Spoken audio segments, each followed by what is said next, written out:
जीएलसीसी news के इस खास कार्यक्रम में आप सभी का एक बार फिर स्वागत है और मैं हूं आपके साथ फरहान। उत्तर प्रदेश के चुनाव अहम मुद्दा रहेंगे। इन चुनावों को लेकर लगातार भारतीय जनता पार्टी के शीर्ष नेता मुलाकातें कर रहे हैं। पश्चिमी क्षेत्र में भी जा रहे हैं, उत्तर प्रदेश के जाटों से भी मुलाकात कर रहे हैं। लेकिन जिस तरह सर्वे में यह आशाएं जताई जा रही थी कि कहीं ना कहीं ब्राह्मण वोट भारतीय जनता पार्टी से दूर होता हुआ नजर आ रहा है। ईस्ट यूपी, बुंदेलखंड, अवध प्रदेश में, उत्तर प्रदेश के जो क्षेत्र हैं, इनमें बिल्कुल आशाएं जताई जा रही थी कि कहीं ना कहीं ब्राह्मण और ठाकुरवाद का एक विवाद सामने आ रहा है। भारतीय जनता पार्टी से कहीं ना कहीं ब्राह्मण वोट दूर होता हुआ नजर आ रहा है। तो हमें बिल्कुल यह स्पष्ट हो रहा था, ऐसा लग रहा था कि कहीं ना कहीं भारतीय जनता पार्टी इस पर मरहम लगाने का कार्य करेगी।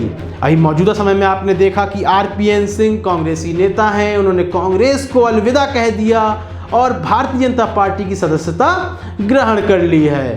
तो एक मीटिंग चल रही थी, वहां आरपीएन सिंह शामिल थे, आप वीडियो में देख सकते हैं। केशव प्रसाद मौर्य थे, योगी आदित्यनाथ थे और अमित शाह भी गृह मंत्री मौजूद रहे और यहाँ पर deputy CM doctor Dinesh Sharma भी मौजूद थे।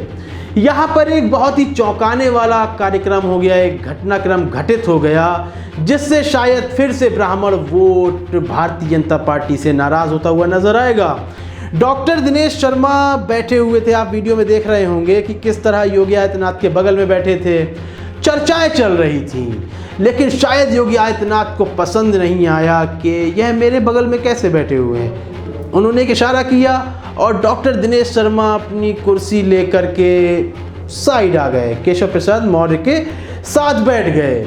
तो यहाँ कहीं ना कहीं भारतीय जनता पार्टी अपने पैरों पर कुल्हाड़ी मारती हुई क्या नजर नहीं आ रही है आपको?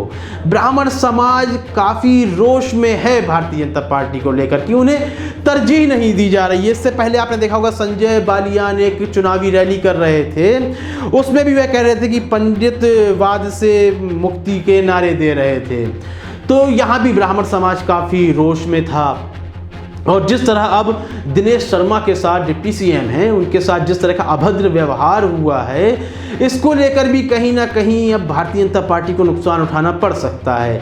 एक प्रचंड बहुमत से सरकार बनाने वाली पार्टी है। 2014 का चुनाव हो, 2017 का चुनाव हो या 2019 में मतदान हुए हों, जिस प्रकार से भारतीय जनता पार्टी ने प्रचंड बहुमत से ही सरकार बनाई और जिन राज्यों में भी वो चुनाव लड़ी है, कुछ राज्यों को छोड़कर जैसे मध्य प्रदेश हुआ, वहाँ भी प्रचंड बहुमत से ही उन्होंने सरकार बनाई है। लेकिन अब यह गलतियाँ शायद उनकी इस अजय में, इस जीत में कहीं ना कहीं अब स्पीड ब्रेकर का काम करेंगी, कहीं ना कहीं मंदन उत्पन्न करेंगी।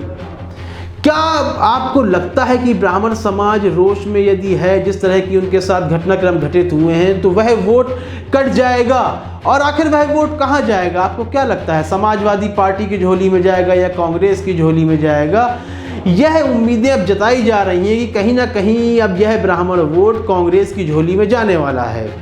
यहाँ पर इस तरह की जो घटनाक्रम घटित हो रहे हैं, कहीं ना कहीं चुनावों के करीब आते ही एक कॉम्प्रोमाइज़ करना पड़ता है राजनीतिक दलों को। भले ही वह किसी जाति समुदाय से नफरत करता हो या उसका बायकॉट करना चाहता हो, कोई भी कारण हो सकता है, लेकिन चुनाव आते ही वह उनके साथ एक समन्वय स्थापित करने की कोशिश करता है। लेकिन आखिर भारतीय जनता पार्टी के नेता इस तरह की गलती क्यों कर रहे हैं? ब्राह्मण समाज में यदि रोष है तो उस रोष को खत्म करने की कोशिश क्यों नहीं की जा रही है? इस संबंध में आपकी राय बहुत ही महत्वपूर्ण है। अपनी राय देना बिल्कुल भी ना भूलें। कार्यक्रम को लाइक करें, ज़्यादा से ज़्यादा शेयर करें और चैनल को सब्सक्राइब करना बिल्कुल भी ना भूलें। तब तक के लिए इजाज़त दीजिए, धन्यवाद।